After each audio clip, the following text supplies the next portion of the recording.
Hello guys, જય ગોપાલ, જય શ્રી કૃષ્ણ। તો કેમ છો બધા? આઈ હોપ બધા મજામાં હશો અને જો અમે મજામાં છીએ ને આજે છે સોમવાર અને વાગ્યા છે રાતના 10 અને અમારે જવું છે ભવનાથ। તો શિવરાત્રી આવે છે, આજે છે સોમવાર અને બુધવારથી શિવરાત્રી ચાલુ થાય છે। તો આજ વખતે અમારા જુનાગઢમાં શિવરાત્રીનો મેળો છે ને એ મિની કુંભ જેવો થવાનો છે, એ રીતનું ડેકોરેશન ને બધું બહુ આજ વખતે કર્યું છે। તો અમારે બસ જો આ મેળો ચાલુ થાય ને પેલાનું જે ડેકોરેશન ને છે ને એ જવું છે જોવા। ચાલો તો તમે પણ અમારી સાથે આ વિડીયોમાં બન્યા રહ્યો એટલે તમને પણ ભવનાથનું ડેકોરેશન બતાવીએ। તો અમે લોકો જો અહીંયા આવી ગયા છીએ, આ ભવનાથનો ગેટ છે। જે દરવાજાથી આવો ને એટલે તમારે આ ગેટથી એન્ટર થવાનું રહે। જો અહીંયાથી લાઈટ મસ્ત ડેકોરેશન છે, આ બધું છે ને છેક ભવનાથ ત્યાં કરેલું છે।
અત્યારે છે ને એટલું બધું પબ્લિક છે ને મેળામાં તો લાખોની સંખ્યામાં છે શ્રદ્ધાળુઓ। હાલો હવે આપણે જો ભવનાથ તરફ જવાનું છે, જવામાં અટાણે એટલું પબ્લિક છે ને આવવામાં એટલું છે।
આપણે છે ને દામોદર કુંડે પહોંચી ગયા છીએ। ન્યાય જો લાઇટોનું ડેકોરેશન એટલું મસ્ત છે।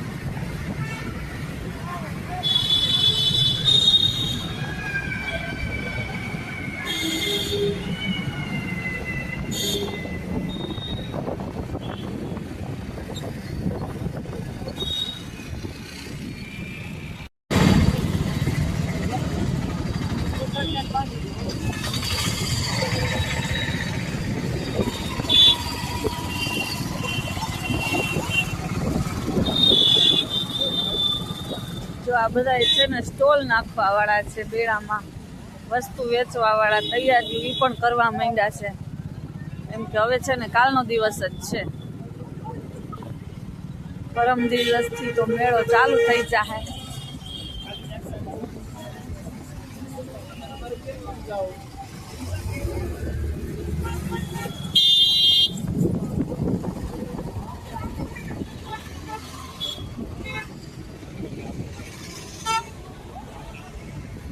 ના છે જો પાર્કિંગ,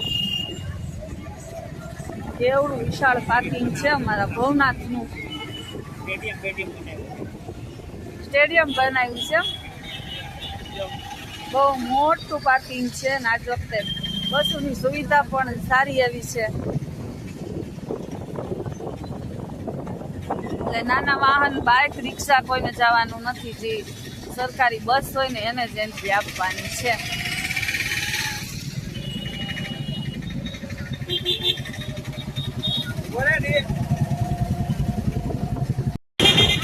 તો જો આપણે આવી ગયા છીએ હવે ફાઇનલી ભવનાથ મંદિરે. મંદિર થોડુંક આગળ છે ને આ જો ગેટ છે, ગેટ નહીં એટલો મસ્ત શણગાર્યો છે.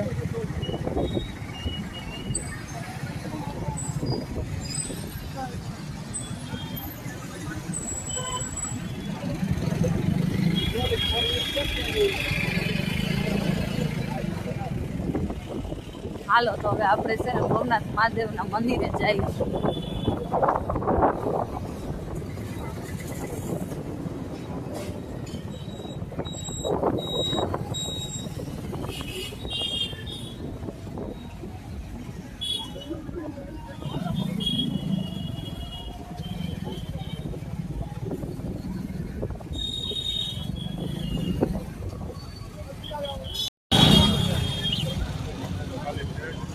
તો ગાઈસ જો ટ્રાફિક છે ને બહુ જ છે, હજી તો મેળો ચાલુ નથી ને ત્યાં એટલું ટ્રાફિક.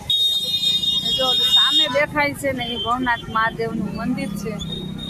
હાલો આપણે ગાડી છે ને પાર્ક કરી દઈએ અને પછી મહાદેવના દર્શન કરવા જઈએ. છે ને અહીંયાથી ગાડીને રોકી દઈશ એટલે આપણે અહીં ઉતરી જઈએ. તો અમે આવી ગયા છીએ ભવનાથ ને હવે જઈએ છીએ જો મહાદેવના દર્શન કરવા.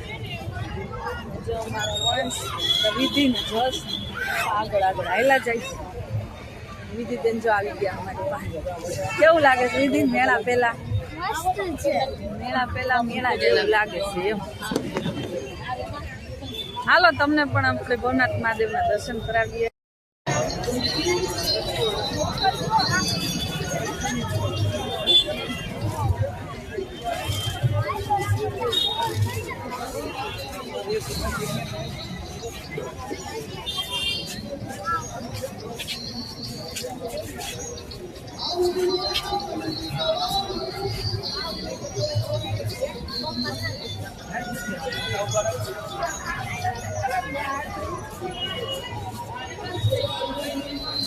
જો આજે આ ગાડીઓ નો આવવા દઈને એકદમ શાંતિ હોય.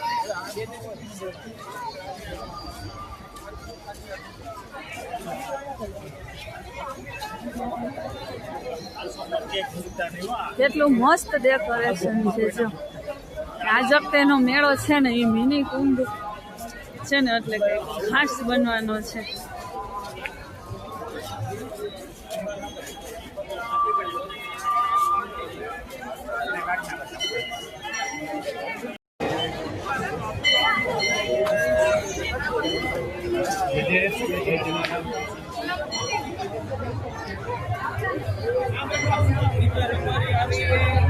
बड़े बड़े प्रोग्राम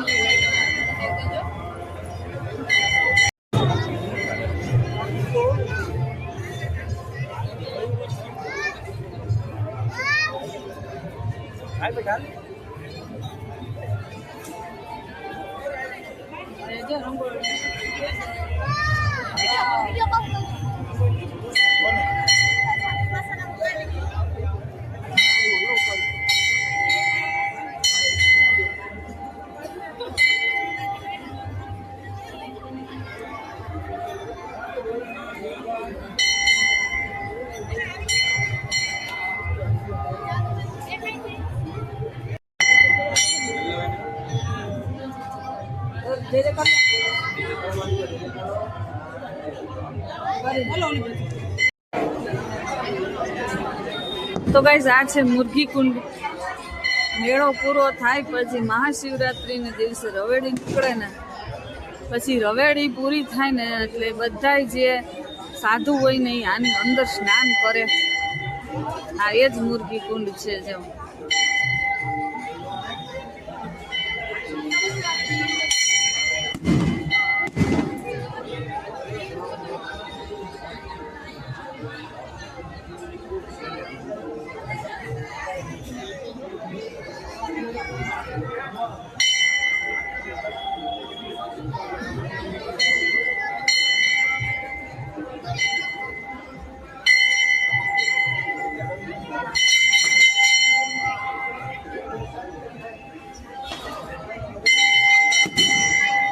ભવનાથનું મંદિર છે ને એની અંદર જ આ કુંડ આવેલો છે.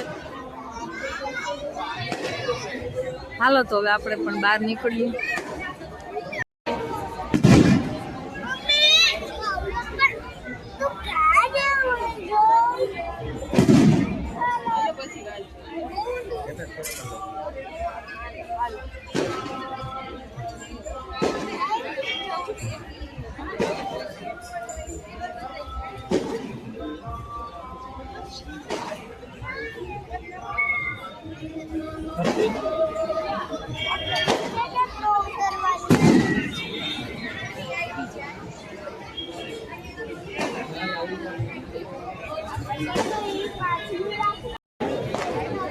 આપણે મુરઘી કુંડ જોઈ લીધો ને જો અહીંયા ભવનાથ મંદિરમાં અંદર જ બહુ મસ્ત શિવજીનું પેઇન્ટિંગ કરેલું છે.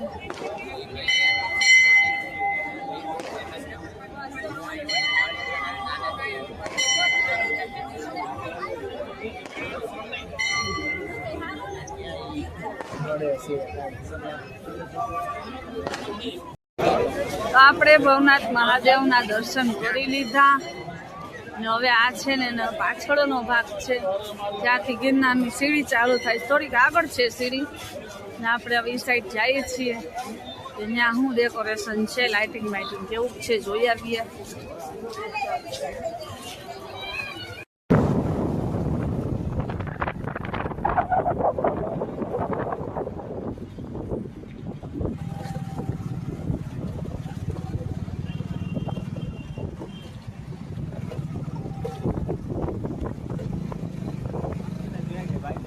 તો આ છે ગિરનાર દરવાજો.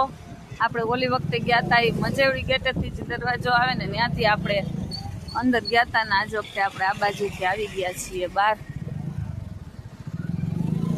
તો ચાલો હવે આપણે ડેકોરેશન જોઈ લીધું છે ને તો અમે લોકો જો ભવનાથ મહાદેવના દર્શન કરી આવ્યા અને મેળાની શું શું તૈયારી છે ને કેવું ડેકોરેશન છે પણ જોઈ આવ્યા. તો બહુ સરસ આજ વખતે સુવિધા રહેવાની છે. અને આમ પણ તમે ગમે ત્યારે જુનાગઢમાં ભવનાથમાં આવો ને તો તમારે સુવિધા બાબતે તો કોઈ ચિંતા રહે જ નહીં. ગમે ત્યારે અડધી રાતે આવો ને તોય તમને ત્યાં અન્નક્ષેત્ર ચાલુ જ હોય એટલે જમવાનું તો તમને મળી જ રહે. પણ આ મેળાનું પણ બહુ સરસ આયોજન છે ને આજ વખતે તો મિની કુંભ જેવો મેળો કરવાનો છે ને એટલે થોડીક સુવિધા વધારે જ છે. તો જેણે મેળો કર્યો હશે ને એને તો ખબર જ હશે અને જેણે નથી કર્યો ને તો એને આ વર્ષે કરવા જેવો છે. હજી કાલનો દિવસ છે અને પરમ દિવસથી ધજા બંધાશે એટલે પરમ દિવસથી 5 દિવસનો મેળો છે. તો તમને લોકોને અમારા જુનાગઢમાં મહાશિવરાત્રીના મેળામાં આવવાનું ભાવભર્યું આમંત્રણ છે. તો તમે ચોક્કસપણે આવજો. તો આ હતો મારો આજનો વિડીયો. તમને વિડીયો કેવો લાગ્યો અમને કમેન્ટમાં કહેજો.